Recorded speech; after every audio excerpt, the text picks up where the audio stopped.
Hi, this is Chad from Adventure Designs. We're here at our headquarters and we got a very special visit today from Roel and Azure. They are on a world adventure and we're just so excited to meet them. We want to share a little bit about their story.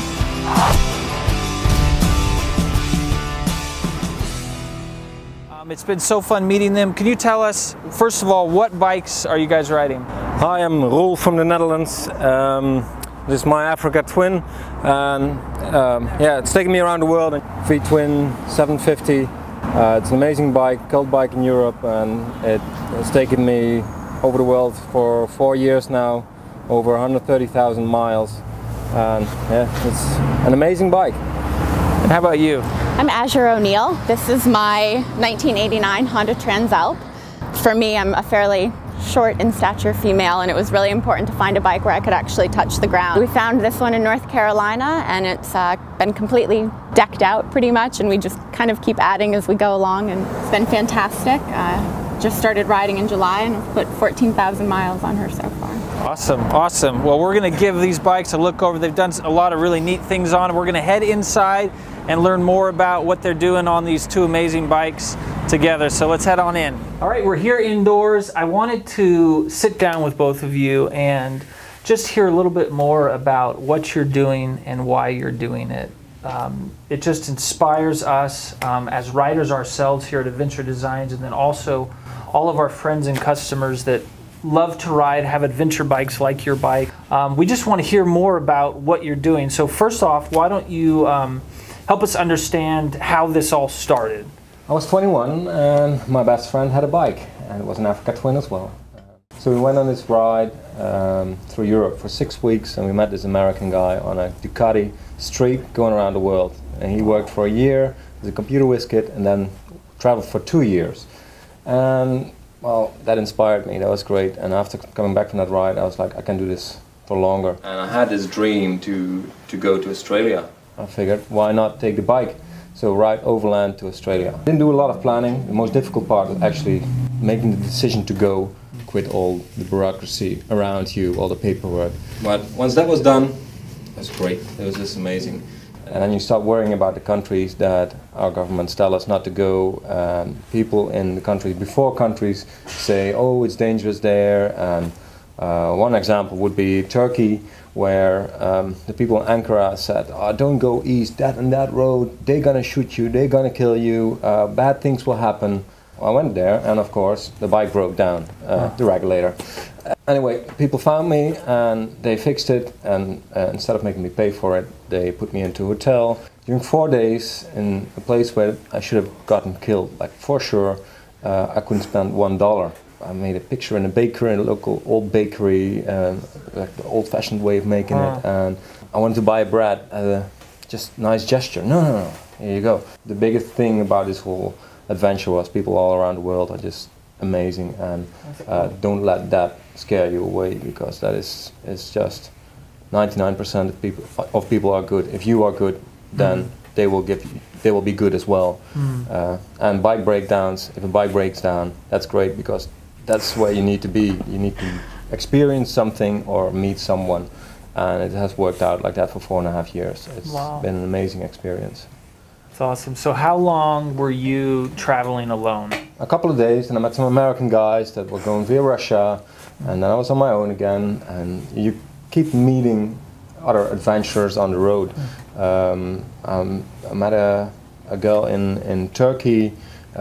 She helped me through the visa process for Pakistan as well. Otherwise I wouldn't have gotten it. So again, someone you meet on the road to help you out. I met guys from England, Norway, Spain.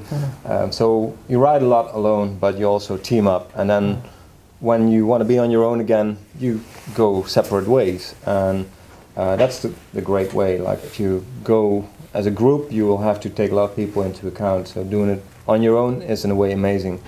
But traveling for a long time on my own, like, I got to Australia, and well, I started to feel lonely as well. And well, miraculously I met Azure after a while, and she jumped on the back of my bike and we traveled together, and it was just great. And now, how long ago was that you two met? A little over 2 years. Wow. Yeah. Awesome. And then, so you rode on the back with him, and then when did you get your bike?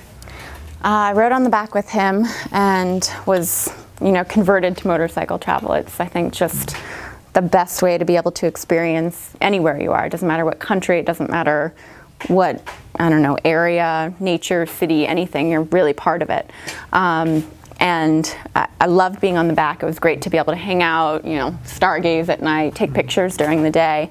But he was having a lot of fun on the front. And I, you know, was kind of like, all right, this gets a little boring. And I wanted my own bike. And from a safety standpoint, you know, we travel to pretty remote places. We like going off-road and finding spectacular camping places that you just wouldn't find in a car, you wouldn't find on a Harley, sorry.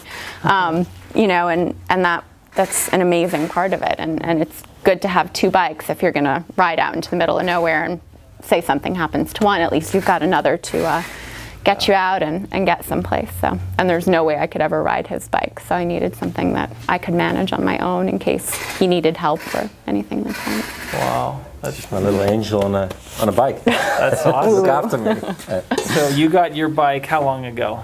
I got my bike about 4.5 months ago. Okay. What advice do you have for someone that, a guy or a gal that wants to either set out on their own mini adventure or maybe a big sustained adventure like you guys have done? Don't plan too much, you know. Don't plan too much, and, you know, pack the essentials, but don't worry too much. You know, everything works out the way it's supposed to work out, and if you plan too much, you might get scared and never go.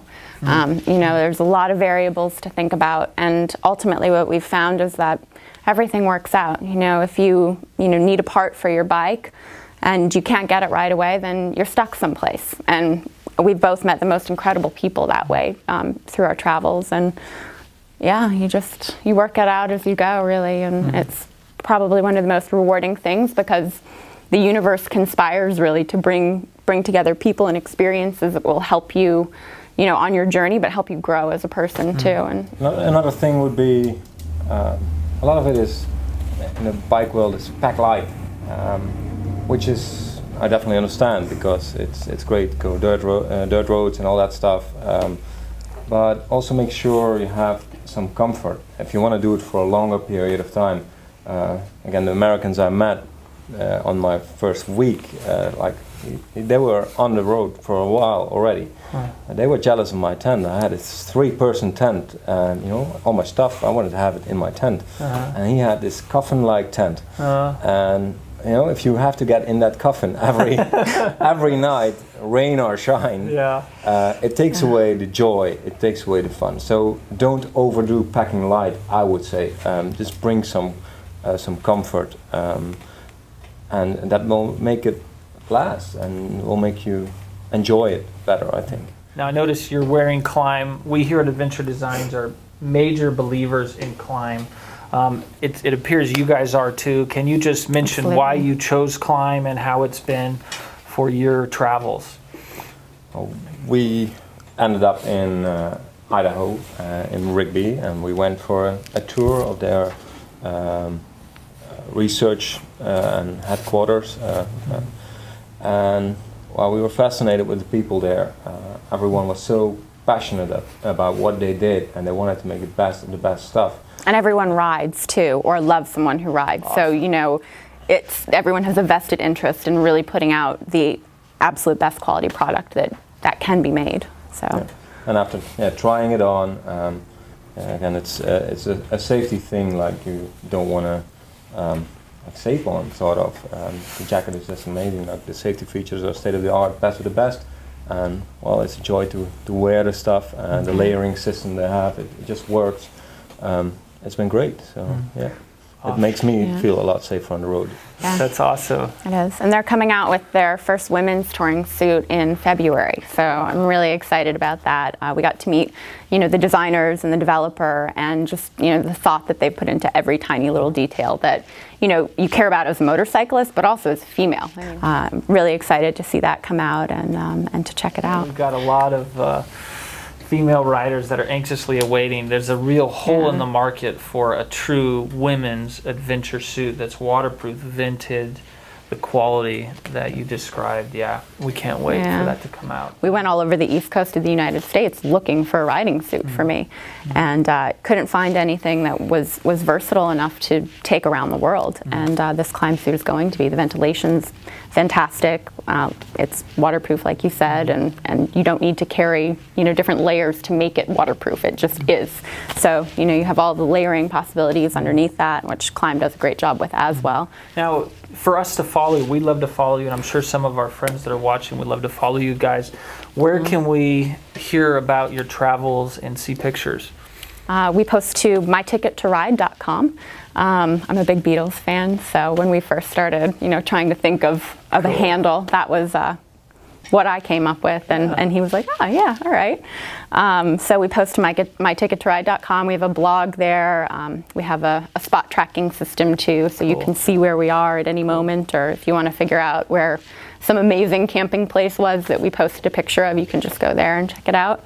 You probably need to have a dual sport bike to get there though, just warning you. That's good. I like that. Yeah, you know, you want to find these amazing spots, and oftentimes you really do have to have something that can manage off-road. So yeah, and Facebook page too, My Ticket to Ride on Facebook. Cool. So please like us, it helps our journey. So. Great. Yeah, so if there's any way that you can support them or cheer them on, go visit that blog and follow along with them. And we love supporting in little ways that we can, people that come by, and we sure appreciate you guys spending time to stop by our store here and then share your story with us and all of our friends. So we noticed on one of their bikes that there was a broken chair, so we'd like to just do a little something just to help support them and give them, this is our current favorite chair. This is the Joey chair by Travel.